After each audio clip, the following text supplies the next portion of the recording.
전기철도 감리 실무 전기철도 기술사에 대해서 알아보겠습니다. 자, 오늘의 주제는 예비 기술사님께 두 번째 답안 작성 테크닉, 세 번째 답안 작성 예시, 네 번째 매정글로 해보겠습니다. 자, 요거는 예비 기술사님께 드리는 얘기입니다. 여기서 제 경험을 잠깐 적어 보겠습니다. 자, 첫 번째 꼭 알아야 하는 기본 문제는 변형되어 반복 출제되는 경향이 있음. 이 반복 출제되는 문제는 기본적으로 꼭 알아야 되는 문제입니다. 요런 문제들은 경향을 보면은 보는 관점만 다르게 해서 물어보거든요. 그러나 그 해답은 대동소이합니다. 그렇기 때문에 이렇게 반복되는 문제는 또 가장 기본적인 문제예요. 가장 기본적인 문제이기 때문에 그거는 필히 알고 쓸 수 있어야 된다. 이해하고 충분히 이해하고 쓸 수 있어야 된다. 그렇게 말씀드리겠습니다. 자, 두 번째, 가장 이해하기 쉬운 예비 기술사님이 고유의 서브노트를 작성. 기술사 공부를 하다 보면은 이게 시험이 논술 시험이기 때문에 자연적 그 나만의 서브노트가 만들어지죠. 그 내가 모르는 내용을 이렇게 적고 그것을 필기하고 이렇게 계속 쌓다 보면 서브노트가 되잖아요. 그 서브노트는 가장 이해하기 쉽게 써야 되고 또 거기에 뭐 이해하려면은 뭐 그림이라든지 뭐 도면이라든지 이렇게 첨부되면은 더 잘 이해되겠죠. 네, 이해하기 쉬운 나의 고유의 서브노트를 만든다. 자, 서브노트가 완성되면 그것을 계속 읽고 쓰고 반복해야 됩니다. 서브노트가 완성이 된다는 것은 내가 그만큼 공부에 대한 노하우가 쌓였다는 거거든요. 공부를 그만큼 했다는 거고. 근데 공부를 그냥 막연히 뭐 어느 하나 책을 해도 좋아요. 책을 해가지고 그 책을 계속 반복해도 돼요. 왜냐면 뭐 전기철도 공학책도 좋고요. 뭐 그런 거를 그 책을 하나를 뭐 반복해가 하면은 그 뭐 다 암기되겠죠. 그 책에 돼 있는 내용. 그렇게 하셔도 되고 서브노트를 뭐 나만의 걸 만들어 가지고 또 그걸 반복해도 좋고 그 뭐 방법 다 하는 방법은 다 여러 가지가 있습니다. 그러나 이거는 자 어쨌거나 저 같은 경우는 서브노트가 만들어진 건 그거를 계속 반복했어요. 그걸 계속 반복했어요. 자, 서브노트가 완성, 그래서 이렇게 쓰고, 읽고 쓰고 반복하면은, 반복하여 쓸 때마다 서브노트가 자동 업데이트 되거든요. 그러면은 그 서브노트가 점점점 분량이 늘어나면서 내용도 더 충실하고 알차져요. 그렇게 하려면 이제 그 내용이 업데이트 될 때마다 그걸 갈아 끼워 넣어야 되잖아요. 그리고 그때는 상공 파일 있잖아요. 하드 카피 커버에다가 안에 자 상공 파일로 구멍 빵빵빵 뚫어가지고 더 좋은 내용을 쓰면 첨부하고 또 첨부하고 하면은 서브노트가 점점 크게 만들어지잖아요. 그 만들어진 서브노트가 내가 그 이해하기에 가장 쉬운 거잖아요. 그걸 계속 반복하는 거예요. 반복 읽고 쓰고 반복하면은 어느 시점에 오면은 그냥 써지는 겁니다. 그냥 술술술 써져요.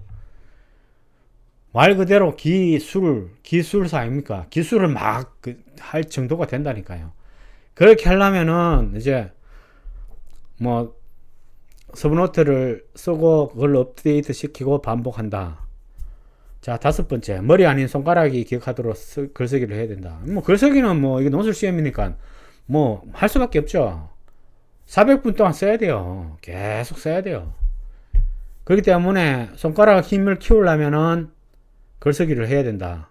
그 뭐 협회 제가 사람들 만나봐도 합격한 사람 있잖아요. 기술사 협회 가면은 다 뭐 볼펜 100자로 쓰고 200자로 쓰고 뭐 A4 용지 1m 2m씩 쓰고 다 서브노트 그렇게 만들었다고 다 얘기해요. 뭐 비슷해 대동소이합니다. 물론 머리 좋은 사람은 뭐 1년에 합격한 사람도 있죠. 뭐 몇 달에가 합격한 사람도 있죠. 그리고 뭐 우리 그 뭐 그 기본 수직 있잖아요. 기술서 책 같은 거. 그런 거 그냥 한국어 싹 외울 수 있으면은 뭐 시험 치면 가능하죠. 그러나 보통 뭐 좀 뭐 평범한 보통 사람들이 이렇게 기술사 시험 한다는 게 그만큼의 노력이 들어가야 되죠. 자, 시험 점수가 50점, 55점 사이는 합격 가능한 점수대. 그러니까 50점 넘으면 거의 여자 뭐 합격 가능한 점수대에 왔다는 거죠. 어느 정도 기술사 시험이 뭐고 어떻게 치어야 되는 그 요령은 다 있는 상태 될 정도면 여자 50점 넘어가죠. 자, 여기서 이 점 50점 넘어가는 그 점수에서 거기에서 1, 2점 더 올리기가 굉장히 어렵습니다. 사람들이 포기하는 경우도 그 1, 2점을 이제 그 더 못 올려 가지고 안 되는구나. 포기하자 막 이래가 포기하는 경우가 많거든요. 그런데 그 시점에 한 발짝만 더 가자. 더 그러니까 그 시험이 이 횟수 있는 시험에 있잖아요. 내가 공부를 좀 모자르더라도 그 시험은 꼭 보셔야 돼요. 보시면은 이렇게 그 시험이 쉬울 때가 있고 어려울 때 있잖아요. 쉬울 때는 또 많이 뽑거든요. 많이 뽑으려고 쉽게 내는 거예요. 그때 그런 때가 있기 때문에 그때로 놓치면 안 되잖아요. 그게 뭐 항상 있는 것도 아니고. 그렇기 때문에 슬럼프가 와도 한 발짝만 더 가자. 시험은 치자. 횟수는 빠뜨리지 말고 시험은 보자 해가지고 그렇게 해야만이 그 최근 낸 시험 경향도 알 수도 있고 또 내가 지금까지 해온 시험 그 패턴을 유지를 할 수 있기 때문에 꾸준하게 가자. 그렇게 말씀드립니다. 네. 그리고 8번째, 슬럼프에 빠져서 포기하면 안 돼. 포기하면 안 됩니다. 포기는 배추 셀 때 포기죠. 한 포기, 두 포기. 포기하면 안 돼요. 포기하면 안 된다는 이유가, 패턴을 유지하는 거예요. 패턴을. 나아지지는 못하지만 그 패턴을 그냥 공부하기 싫어도 있잖아요. 시험은 보고 또 그 시험지 이래 또 모으고 그 어떤 문제가 나오는 경향도 보고 그러다가 공부하고 싶을 때 있잖아. 그때 또 팍 이렇게 뭐 가속도 붙이면 되니까. 근데 슬럼프에 빠져가 포기하는 사람이 대체적으로 기술사 포기하는 사람들이거든요. 그때 포기하면 안 된다. 그렇게 말씀드리겠습니다. 네, 두 번째, 답안 작성 테크닉. 전철 변전소, 급정구분소, 보정호 급정구분소, 단선도 숙지. 이 전기철도 기술사 시험은 송변전 문제가 좀 경향이 좀 더 많이 나오는 경향이 있어요. 전차선 문제, 뭐 구조물 문제, 뭐 전력 문제, 또 뭐 여러 가지가 있습니다. 그죠? 또 뭐 그 밖에 뭐 차량 문제 뭐 이런 게 있지만서도 변전소에 대한 송변전에 대한 문제가 좀 더 많이 나와요. 그렇기 때문에 전철 변전소의 그 단선도는 필히 숙지를 해야 된다. 그 눈 감고 그릴 수 있어야 돼요. 쭉쭉쭉쭉 눈 감고 뭐 170 GS, MTR, 7만 JS, AT 그 밑에 뭐 AF, TF 피드까지 있잖아요. 그런 거 다 쭉 그릴 수 있어야 돼요. 자, 두 번째, 하수관 문제면 가동 브라켓이라도 쓸 것. 내가 가동 브라켓에 문제가 나왔는데 내가 가동 브라켓 잘 모르겠어. 그러면 안 쓰면 안 되죠. 옆에 있는 하수광이라도 쓰면서 이렇게 한 세트잖아요. 하수광이 달렸고 그다음 하수광이 있고 그 옆에 달리는 게 가동 브라켓이잖아요. 그러면 또 빔에 대해서도 쓸 수도 있잖아요. 그죠? 빔이 있고 하수광이 있고 그다음에 브라켓도 있고 그런 내용을 써야만이 기본 점수를 받을 수가 있어요. 그죠? 아예 모른다고 비워놓는 것보다 그런 거를 쓰면은 기본 점수는 받는다. 자, 세 번째, 도면, 그림 등을 많이 삽입하여 분량을 늘려라. 도면 같은 거는 뭐 글을 한 페이지 쭉 쓰는 거 하고 그림을 한 페이지 이렇게 쭉쭉 그리는 게 어느 게 쉽겠습니까? 당연히 그림이죠. 그림은 또 글씨를 막 백하게 쓰면은 그 채점하는 사람들이 그거 다 읽어지겠습니까? 안 읽어지죠. 그냥 도면이나 이런 거 쫙 해놓으면 대번에 눈에 들어오잖아요. 그런 거는 이 채점하는 사람의 관점의 입장에서 답안을 작성하면 유리하다. 요 내용을 내포하고 있는 말이 도면 그림을 많이 삽입하자. 이런 내용입니다. 네 번째, 무조건 서는 연습을 무수히 많이 해야 돼. 당연한 거죠, 이거는. 이 논술 시험이니까 쓰는 연습을 많이 해야 됩니다. 많이 쓰면은 많이 내 서브노트가 그 품질이 좋아지고 또 내용도 알차지고 분량도 늘어날 겁니다. 자, 다섯 번째, 제목을 외워라. 주제목, 소제목, 살붙이기. 요거는 답안 작성의 일종의 테크닉입니다. 그죠? 주제목 쓰고 소제목 쓰고 소제목에 대한 내용을 보강하고 살을 붙이고 또 제목을 쓰고 이래 하면은 이제 그 하나의 답안 작성이 완성되겠죠.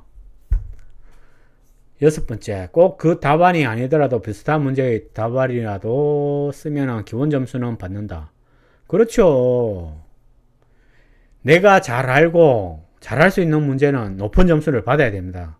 그냥 내가 모른다고 해서 뭐 조금밖에 안 쓰면은 평균 점수가 낮아지잖아요. 그죠? 그 평균 점수를 높이려면은 기본 점수는 받아야 되기 때문에 제가 아까 말씀드렸지 브래켓을 가동 브래켓 쓰시오 하면은 하수강 문제도 쓰고 그 밑에 달린 곡선근구도 쓰고 뭐 여러 가지 있잖아요. 지지근구도 쓰고 여러 가지 있습니다. 그죠? 그런 걸 다 쓰라는 거예요. 쓰면은 기본 점수는 받는다. 그래야만이 내 평균 점수, 합격 점수에 높은 가까이 합격 점수를 받을 수 있다. 그 얘기입니다. 다음 일곱 번째, 영어 원문으로 많이 쓸 것. 옛날에는 기술사 시험에 한자를 많이 쓰라 그랬어요. 한자, 한문으로 많이 쓰고 뭐 그러면은 유식하게 보인다고 막 그랬어요. 그죠? 근데 요즘은 뭐 다 영어를 많이 쓰잖아요. 그죠? 뭐 AF, TF, 뭐 AT, 뭐 PT, 뭐 CT 뭐 여러 가지 있잖아요. 그러다 보면 예를 들어서 AF는 뭡니까? 뭐 AF는 뭐 AF, TF는 뭡니까? 뭐 AF는 오토 트랜스포머 피드 뭐 그 AT 변압기에 가는 선이잖아요. TF는 트롤리 피드 트롤리에 전차선에 주는 그 선을 TF 선이라고 하잖아요. 그죠? 그런 거로 그러면 트롤리 피드 이렇게 AT 쓰고 트롤리 피드 이렇게 쓰면은 좀 다 이해가 되잖아요. 그냥 영어 한번 읽어봐도 이해가 되고 좀 더 아는 것 같잖아요. 그죠? 그 영어 원문을 쓸 수 있으면 많이 쓰면 좋다. 또 이런 뭐 다 명칭들이 다 영어가 많잖아요. 그렇기 때문에 영어 원문으로 쫙 쓰면 좋다. 그 말씀을 드립니다. 여덟 번째, 핵심 단어 그림을 그리고 선언 연습으로 암기. 예, 이것도 뭐 암기하게 하려면은 핵심 단어를 쩍쩍쩍 암기하고 거기에 살을 딱 붙이면은 그 답안이 쉽게 한 장이 완성되잖아요. 그리고 그림 같은 거 많이 그리고 그러면은 이제 점수를 좀 더 받을 수 있다. 저도 이런 게 제가 시험을 치는 또 이렇게 시간이 걸렸지만서도 처음에 답안 작성하는 게 다 이거 논술식을 썼어요. 저 글 쓰고 했는데 그런데 자 시간이 지날수록 그 답안 작성을 이렇게 보면은 다 그림, 도면, 뭐 단선도, 급정계통도 이런 게 가장 점수가 잘 나오는 점수를 잘 받을 수 있는 그런 답안 작성이었거든요. 그렇기 때문에 여러분도 그런 거를만 패턴을 약간 바꿔으로 해서 50점대에서 합격 가능한 점수대로 갈 수 있는 거 그런 게 일종의 답안 작성 테크닉 안에 녹아 있다고 보시면 되겠습니다. 네. 자, 세 번째 답안 작성 예시 한번 보겠습니다. 자, 먼저 좌측 한번 볼게요. 변전소 보호 계정기 해가지고 대서 쓰시오. 이래 문제가 나왔다 칩시다. 그러면 우리는 50번 50번 뭐 과전류 계정기, 50번 51 뭐 N 지락 과전류, 21번 거리 계정기, 27번 부적 전압 계정기, 87번 비율 차동 계정기. 여기 대해서 구구절절 써요. 그냥 쭉 써갖고 빽빽하게 써요. 한 장 빽빽하게 빡빡하게 쓰면 자 뭐 한 페이지 두 페이지 쓰면은 뭐 한 20분 이렇게 가잖아요. 자, 그런데 자 계정기에 대해서 쓰시오 하면은 변전소 단선도를 하나 쭉 그리는 거예요. 단선도에 그리면서 거기에 계정기가 붙는 위치가 다 있잖아요. 어떤 부위에 계정기가 붙고 그 역할을 하는 게 있잖아요. CT에 뭐 과전류 계정기가 있고, 비율 차동 계정기는 MTR 1차측, 2차측 이렇게 들어가 CT가 들어가 있잖아요. 그 1차측 전류하고 2차측 그 전류 차가 이상이 있으면은 변압기 이상이 있는 거기 때문에 그러면 트립을 시키는 거잖아요. 그런데 이런 거를 개통도에서 비율 차동기가 변압기 1차측에 있고 2차측에 붙는 거를 이렇게 상세하게 딱 그리고 그 계정기가 비율 차동 계정기다. 이러면 채점하는 사람은 어떻겠습니까? 아, 이 사람은 여기에 대해서 계정기에 대해서 다 어디에 있고 그 어떤 역할을 하는지 다 이해하잖아요. 구구절절 쓰는 것보다 그 그림 하나가 훨씬 높은 점수를 받을 수 있다. 그 말씀을 드립니다. 그 말씀을 제가 처음에 또 말씀드렸잖아요. 전철 변전소, 급전구분소, 보조급전소, 단순도 숙지하라. 이 문제로 활용할 수 있는 게 어마어마하게 많아요. 여차하면 이 그림을 그리면 돼요. 이 그림을 그리고 비슷한 문제도 이 그림을 그리고 뭐 예를 들어서 여기 LA에 대해서 쓰시오. 뭐 여기 개통도에 LA가 수십 군데 붙어 있잖아요. 여러 군데 붙어 있잖아요. 이 역할이 다 다르잖아요. 이 LA, 이 LA 그 용량도 다 다르고. 그런 거 굴굴절절 뭐 소설책 쓰듯이 쓰는 것보다 그 위치가 어디고 거기에 왜 붙어 있는지 이 개통도 딱 그려보세요. 훨씬 더 많은 점수를 받을 거예요. 그렇기 때문에 이 개통도는 그냥 눈 감고 있어도 딱 머리에 그려질 정도로 그릴 수 있어야 돼요. 요것도 몇 번 그려보면 금방 이게 되거든요. 그렇기 때문에 이 활용도가 굉장히 많다 생각하시고 요 개통도는 숙지하자. 요 차원에서 답안 작성 예시로 제가 적어 본 겁니다. 자, 요 보시면 상공 파일 표가 있죠. 빵빵 구멍이 3개 뚫려 있잖아요. 요런 식으로 답안을 쓰고 넣었다 뺄 수 있게 이렇게 작성하면 돼요. 요것도 더 보강되어 있는 거 있으면 또 요것도 교차하고 쓸 수 있잖아요. 그렇게 작성하시면 됩니다. 자, 우측 거 보겠습니다. 문제, 전자선로의 집전 특성을 판단하는 기계적 특성. 이 전자선로 집전은 기계적 특성은 이거는 뭐 수도 없이 나오는 거잖아요. 이 전기차가 가려면은 펜타그래프에서 전차선과 이게 섭동을 하면서 전기를 집전을 하잖아요. 그러면 이거는 전기차의 특성을 결정하는 게 이제 기계적 특성이, 이거는 뭐 수도 아주 중요한 문제죠. 많이 나오는 문제고. 보십시오. 우측 위에 보시면 104회, 94회, 94회 뭐 이런 문제는 여러 번 나온 문제거든요.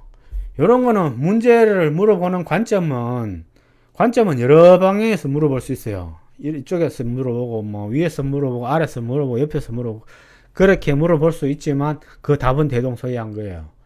집전 특성, 전자선로의 집전 특성을 쓰시오 하면은 여기는 기계적 특성도 다 포함되는 거잖아요. 기계적 특성이 들어가고 기계적 특성 안에 집전 특성 다 복합적인 거예요. 복합적이면서 요런 문제는 뭐 여러 가지 뭐 탄성도에 대해서 쓰시오. 탄성도가 또 기계적 특성이거든요. 그렇기 때문에 이런 문제가 여러 번 나온다는 거는 이 문제를 다 이해를 하고 그 내용이 이런 들어가야 되는 항목이 다 있거든요. 그런 그 관점에서 물어보는 관점이 어떤 방향에서 물어보든 답은 대동소이하고 또 회차에 여러 번 나왔다는 거는 필히 이해를 할 수 있어야 된다. 그 말씀을 드리는 겁니다. 뭐 수식이나 이런 거 있죠. 뭐 비율이나 이런 것도 많이 쓰면은 답안 작성이 훨씬 이렇게 깨끗하고 높은 점수를 받을 수가 있습니다. 그죠? 네, 네 번째 매정글입니다. 자, 매정글에서 제가 기술사 공부는 삶을 업그레이드 시킨다. 이렇게 얘기를 했습니다. 우리가 기술 분야에 몸담고 있으면은 기술사 공부를 하는 게 맞죠. 엔지니어링을 전공했고 내가 뭐 기사 자격증이 있고 그 여건이 되는 분들은 반드시 기술사 공부를 해야 됩니다. 그 기술사를 따면은 금상첨화고요. 따지 않더라도 그 공부하는 자체만으로도 내가 몸담고 있는 분야에서 그 능력이 다른 나의 능력을 발휘할 수가 있죠. 더 많이 알고 또 내가 더 많이 할므로 해서 또 위에 뭐 관리자 하나 이렇게 분들이 나한테 일을 맡기잖아요. 너는 거기에 대해서 뭐 내가 더 많이 하니까 그럼 또 진급도 빨리 되겠죠.